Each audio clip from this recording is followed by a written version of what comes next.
Hello everyone, welcome to me, Felix, and welcome to this Briefly Everything. Today I'd like to discuss some major civilizations that occurred around 2600 BCE, including the Indus Valley, the Maya, and the Nubians in Africa. Very exciting. So let's start around here in the Indus Valley around 2600 BCE. The Indus Valley stretched from northeast Afghanistan to Pakistan and all the way to northwest India, covering more than 1 million square kilometers. That might be hard for us to fathom, so I'll basically just tell you that yes, they were the largest of all the ancient civilizations. And archaeologists have actually found more than 1,500 of these ancient sites. Important innovations of the civilizations include standardized weights and measures, which helped them build very advanced infrastructures. Here's actually a picture of their largest city, Mohenjo-daro, where you can see bricks intricately placed, baths which required moist-repellent material, and even a centralized drainage system which used gravity to carry waste and water out of the city. This kind of infrastructure would have been the envy of many 18th century European cities. These Indus Valley cities were even built to catch the wind and provide a form of natural air conditioning. So quite advanced indeed, I'd say. And by the way, you know that swastika that Nazi Germany used? It actually originally meant good luck in Sanskrit,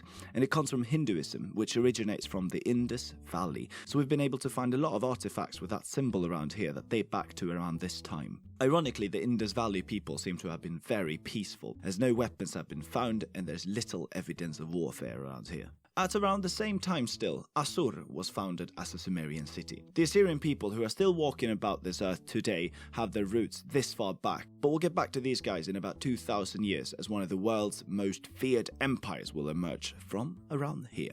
And around the same time, around the same year, we start to notice another civilization around the current-day southern Mexico and Guatemala. That would be the Mayan civilization. The Mayan people believed a lot in the start, so they had an advanced understanding of astrology, which helped them predict the seasons and how to grow their crops as well. Similar to most other civilizations, the Mayans also had their own gods that they worshipped, and some of their rituals even included human sacrifice. This is just the beginning for the Mayans, however. They'll be around for a long, long time, and we'll talk much more about them in this course. Now, 100 years later, we don't have to move much in our map here because Olmec created their civilization, also around Mexico. And even if you haven't heard of these guys, you've probably seen these big heads lying around. Some of them could stand as tall as 3 meters, and that's probably why they left them behind, hopefully for us to worship or just study. The Olmecs existed around the most unpronounceable of all rivers, the Coatzacoalcos River. Nailed it. They had their own religion and culture, but sadly not many clues about what they believed or how they lived have been discovered. So this is the only entry we'll make for the Olmec civilization. They stopped to exist around 400 BCE, so that's actually 2,000 years of history that we'll never get back. Goodbye for now, and thank you for stopping by, Olmec. Let's go to Egypt now. If you've seen a picture of a pyramid, you've definitely seen this next one in Giza.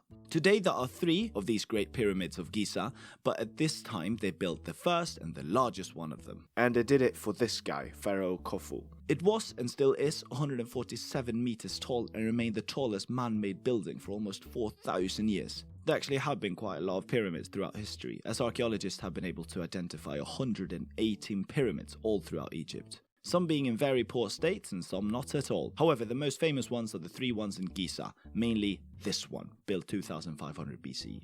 A few decades later, the second pyramid of Giza was built for Pharaoh Khufu's son, Pharaoh Khafre. The Sphinx is also believed to have been built around this time and place, and probably for Pharaoh Khafre as well. The Sphinx has the body of a lion and the head of a king or even god, and we believe it symbolizes strength and wisdom, which coincidentally happens to be my 2 main traits as well. Meanwhile, we have our first update from Europe, or Northern Europe I should say, and it comes from current-day Salisbury in England, where they erected the first stones to Stonehenge to form the stone circle we still see to this day. The Stonehenge, by the way, was originally meant as a burial site for those who had been cremated. So if you die in Egypt, you get a pyramid, and if you die in England, you get a stone.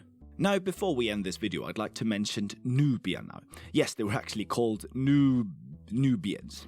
This refers to a region in northeast Africa along the Nile. The Nubians had been around since very roughly 13,000 BC, but we only mention them now because this is the year that they established the city of Kerma in 2400 BCE.